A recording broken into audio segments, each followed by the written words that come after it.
Já estamos de volta, 12 horas e 21 minutos, e a gente vai conversar agora com o senador Alessandro Vieira, do Partido Cidadania, que está à frente de vários temas polêmicos. Boa tarde, senador. Muito obrigado pela sua presença aqui.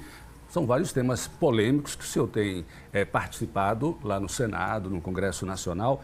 Mas vamos começar pelo aquele que o senhor encabeçou, a CPI da toga lá no Senado. Como é que está essa situação? A gente vê as reações do presidente do Senado, Davi Alcolumbre.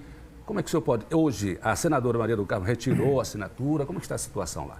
Bom, a CPI é uma demanda da sociedade, né? Você percebe que ao longo dos anos a gente conseguiu chegar, investigar, dar transparência a ações do Executivo e do Legislativo, mas do Judiciário, na sua cúpula, não. Raros casos na primeira instância. O CNJ não pode atuar no Supremo, conforme a interpretação do próprio Supremo. Então, o único caminho é uma CPI ou um pedido de impeachment. Fizemos as duas coisas. Teve muita gente perguntando por que não impeachment. A gente deu entrada também no pedido de impeachment referente a Alexandre de Moraes, referente a Dias Toffoli. Tem mais de 40 pedidos lá arquivados. E pedidos de impeachment não avançam porque eles dependem só da vontade do presidente da Casa, nesse momento, Davi Alcolumbre. Já a CPI não. A CPI, se você tiver os requisitos preenchidos, é obrigação ter instalação. Então, a gente tem um pedido que está pendente de recurso. E pautar esse recurso está sendo uma cobrança constante e o presidente Davi Alcolumbre está se escondendo de fazer isso, não faz essa pauta, apesar de ter assumido compromisso. E o novo pedido está pendente de uma assinatura. Realmente a senadora Maria do Carmo retirou a assinatura e aos motivos ela explica para os eleitores dela.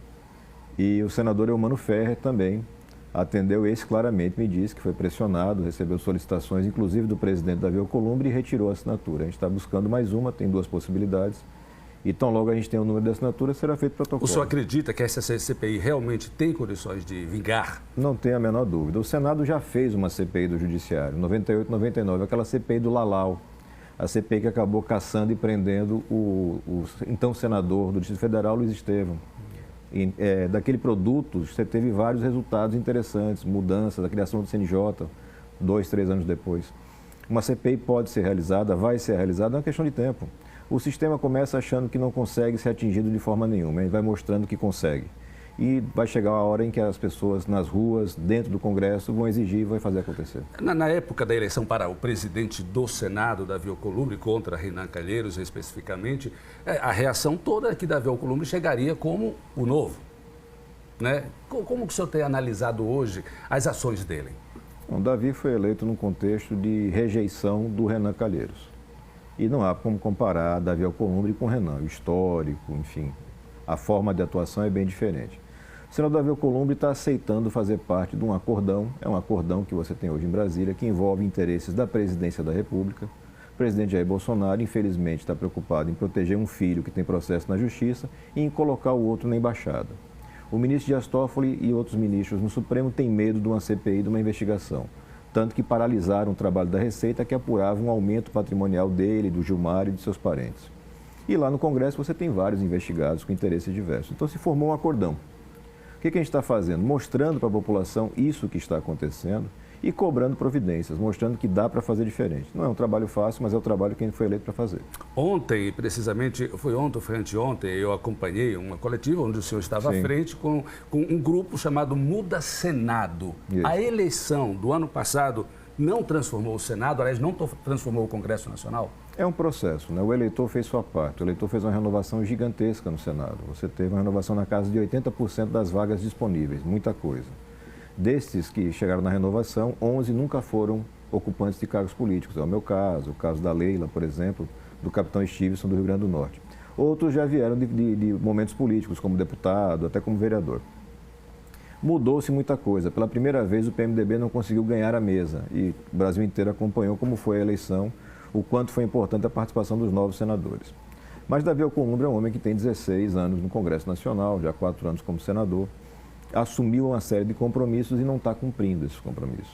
São compromissos básicos. A criação do Conselho de Ética só vai ser instalada agora e está sendo instalado num contexto de ameaça com relação àqueles que pedem independência do Senado. Está muito subordinado, muito vinculado à atuação do grupo do próprio Renan, que se afastou por uns 30 dias, mas depois Davi voltou. E Renan? Sim, o grupo do MDB antigo, vamos chamar assim, está muito presente nas decisões da casa. É um grande partido, tem uma bancada expressiva, políticos muito inteligentes, muito experientes, mas é preciso impor a força da mudança que as urnas estão exigindo. Eu sempre digo, é uma questão de tempo e tem que acontecer dentro do processo democrático. Então, No primeiro dia de legislatura, era importante não permitir a recondução de Renan Calheiros. Conseguimos essa vitória. Agora estamos numa caminhada de renovação e de mudança de práticas dentro do Senado, dentro do Congresso. Essa semana a gente presenciou isso, o quanto é preciso mudar as práticas lá dentro. O Senado, com muito esforço, corrigiu a legislação da mini-reforma partidária, que era um escândalo, era um absurdo completo, era dinheiro saindo do nosso bolso para pagar advogado de bandido, para falar do mínimo que tinha naquela legislação, uma legislação muito complicada. O Senado fez sua parte e Rodrigo Maia simplesmente rasgou o regimento e retornou todo o texto original, uma parte expressiva do texto original. Mas mesmo assim é importante respeitar e entender a democracia. O Senado fez sua parte, a Câmara não. Agora é a vez do presidente Bolsonaro, ele pode vetar o projeto tranquilamente. E assim vai a democracia, ele vai corrigindo os defeitos, mas dentro da democracia. Essa questão da reforma, da mini-reforma eleitoral, o que pesa mais é a questão do fundo partidário, que a sociedade toda ficou indignada, que foi justamente isso, que o Senado, acredita-se que o Senado corrigiu, mas que a Câmara de Deputados acabou trazendo outras, né? Não, o fundo eleitoral ali é só o bode na sala, como se diz, é o que chama a atenção. São dezenas de dispositivos que enfraquecem a fiscalização, por exemplo. Esta foi a primeira eleição em que você teve a prestação de contas eletrônica no único sistema. Isso permite que você, em qualquer lugar do Brasil, possa fiscalizar as contas daqui de Aracaju, por exemplo. Querem acabar com isso, acabaram com isso. Permitiram o emprego de verba para pagamento de advogado e contador fora do limite do teto e sem estar na prestação de contas. Retificação da prestação de contas só depois. Verificação se o cidadão é ficha limpa ou não só na posse. É uma série de mudanças que enfraquece e quebra muito o nosso sistema democrático. Isso é feito deliberadamente. É uma coisa programada. São pessoas que, por um motivo ou por outro, conseguiram passar da barreira das urnas em 2018, mas sabem que vão sofrer em 2022. Vão sofrer agora em 2020. E ficam tentando criar mecanismos para facilitar a vida deles. De toda forma, é importante que o cidadão que está acompanhando entenda. A bola está agora com Jair Bolsonaro. Basta uma canetada, ele diz lá a marca dele, se é BIC, se é compacto, e ele pode assinar o veto dessa legislação toda. Senador, são muitos assuntos polêmicos, inclusive a reforma da Previdência, né, que a gente vai falar, e também quero falar sobre o cenário político e econômico aqui do nosso estado. Mas eu quero só um tempinho rapidamente, que eu vou chamar a Jaqueline Cruz e o recado da Maratá. Estamos de volta aqui com a nossa entrevista com o senador Alessandro Vieira, do Partido Cidadania. Reforma da Previdência, ela será realmente votada este ano? Sim, certamente será votada esse ano. O que está acompanhando lá no Senado é que tem um trabalho de correção do texto da Câmara sendo feito numa PEC paralela. E aí muita gente, cada vez mais, com dúvidas se a Câmara vai honrar o compromisso de tramitar essa PEC. E aí ninguém se sente confortável de assinar um texto com problemas, com defeitos, apostando numa correção que será feita num texto apartado. Eu venho alertando isso já tem 2 semanas.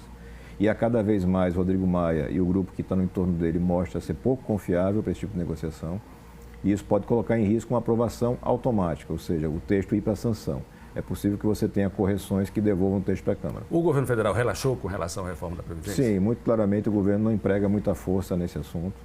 Apenas assessores específicos, o Paulo Guedes, o Rogério Marinho. O presidente está preocupado em colocar um filho na embaixada e colocar Augusto Aras na PGR. O Procurador-Geral da República, o Senado vai aprová-lo? O que o senhor percebe lá? Eu tive uma conversa particular com o Procurador Augusto Aras, ele tem currículo compatível com o cargo, então a indicação dele é legal. Eu acredito que a forma de escolha não é a mais adequada. Quando você começa a exigir publicamente compromissos de submissão, de adoção de uma linha mais confortável para políticos, ele tem falado isso abertamente em reuniões com alguns parlamentares, ele faz críticas à Lava Jato. Ele acha que é preciso ter uma atuação de controle maior em cima da primeira instância do Ministério Público. Isso tudo é muito ruim. Aí vai ter a sabatina dele, se não me engano, dia 24 ou 25.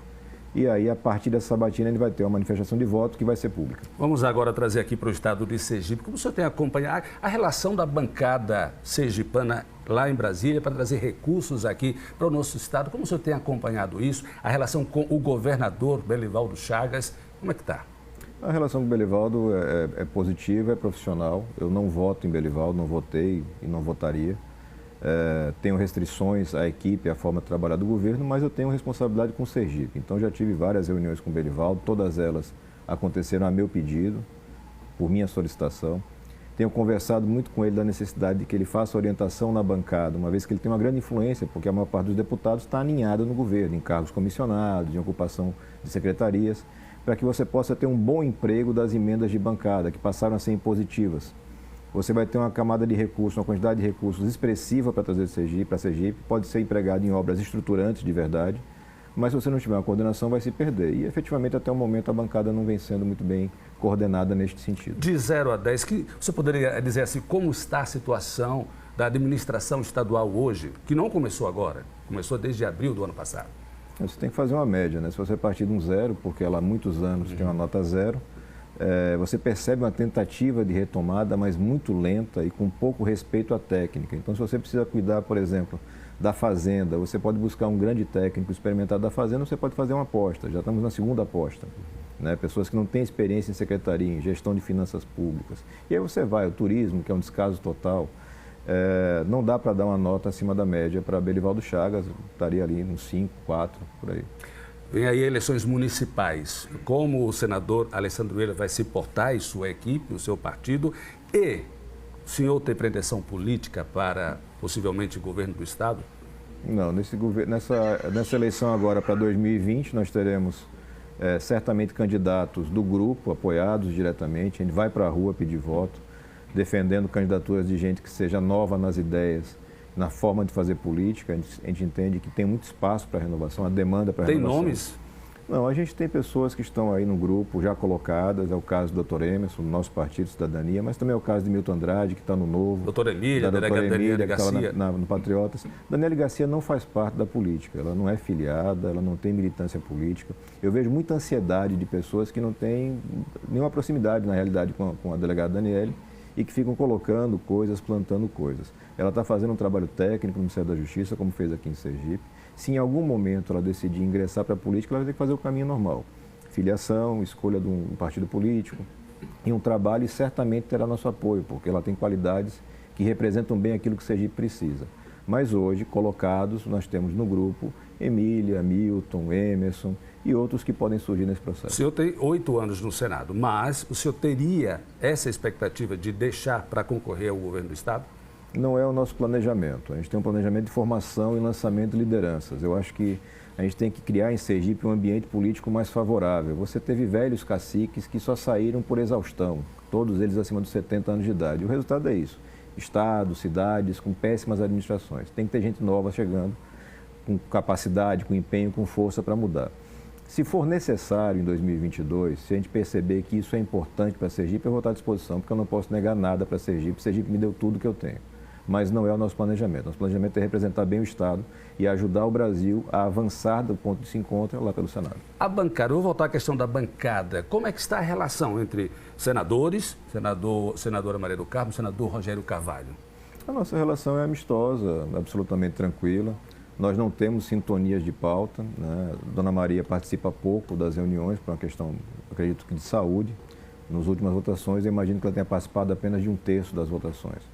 Rogério é mais presente, mas nós temos divergências, especialmente no campo do combate à corrupção, essa questão mais ética. Nesse momento, o Rogério se alinha com o grupo do MDB-DEM e a gente está aqui nesse outro grupo, mais vinculado ao Mundo Senado, que quer ver... MDB-DEM ou do Renan Calheiros? Renan Calheiros, Davi Alcolumbre, essa turma mais antiga da política, que foi o governo do PT. Não está fugindo da coerência. O PT trabalha de uma forma muito coerente. Ninguém pode... se sentir enganado ou iludido pelo Partido dos Trabalhadores. Eles estão reproduzindo aquilo que eles fizeram a vida inteira. Eles articulam da mesma forma com o mesmo grupo político, hoje minoritário, mas é um grupo político presente e com muita força. Para a gente encerrar a nossa entrevista, tem muitos assuntos, mas na eleição do ano passado tinha toda aquela onda de renovação política. Nas próximas eleições, isso vai ser forte ainda, o senhor acredita? Eu acredito que sim, porque você tem os dois componentes principais dessa angústia presentes. A economia não está avançando, em Sergipe pior ainda, e você tem um desânimo muito grande com os representantes tradicionais. Tem muita gente apostando, e essa mudança eleitoral que o Rodrigo Maia está tentando a toda forma patrocinar, ainda apostando no dinheiro, na força dos recursos, na compra de cabo eleitoral, aquela velha política que o Brasil inteiro está cansado de ver. Eu aposto que novamente vai dar errado. Novamente o sergipano, o brasileiro, vai poder buscar gente nova, com alternativas, para mudar. A gente sabe a importância que tem um vereador. Fala-se muito em prefeito, em governador, em presidente da República. O vereador é importantíssimo, porque ele é um fiscal da gestão pública. ele representa as pessoas, representa a sua comunidade. Um bom vereador faz diferença. E a gente tem a obrigação de garantir o máximo de bons vereadores espalhados por Sergipe. O senhor citou nomes aí que poderão concorrer à Prefeitura de Aracaju nas próximas eleições. Mas recentemente o senhor ajudou o prefeito de Aracaju, Edivaldo Nogueira, no envio de um financiamento aqui para a capital. Como o senhor observa a administração dele? A gente tem... Eu não voto em Edivaldo Nogueira, ele sabe disso perfeitamente, não estaremos no mesmo palanque, mas se eu quero beneficiar o aracajuano, é através da prefeitura que isso vai ser feito, não adianta brincar de outra forma. Da mesma questão, Belivaldo Chagas, a gente está fazendo todo o esforço possível para ajudar a regularizar as finanças públicas. Não é fácil porque o buraco é muito grande. Edivaldo fez uma parte boa do dever de casa dele. A parte financeira da prefeitura permite receber recursos. A gente tem que ajudaremos da melhor forma e vamos fiscalizar também. O governo ainda não tem essa disponibilidade? Não, o governo não tem. O governo está classificado entre C e D na qualidade como devedor e a Prefeitura de Aracaju me parece já está no B, que é o mínimo para poder ter acesso. A gente está com várias iniciativas em andamento lá no Senado, buscando abrir mais o leque de recursos. Sergipe precisa de recursos e a gente vai ajudar o governo à exaustão. Mas, na mesma medida que a gente ajuda, a gente fiscaliza, porque é dinheiro público, tem que ser empregado com seriedade e não vinculado à questão eleitoreira. O eleitor está atento e prestando atenção em tudo isso. Nós conversamos aqui com o senador Alessandro Vieira, do Partido Cidadania. Muito obrigado, senador. Obrigado, Uma boa tarde e um bom trabalho lá no Senado. Obrigado.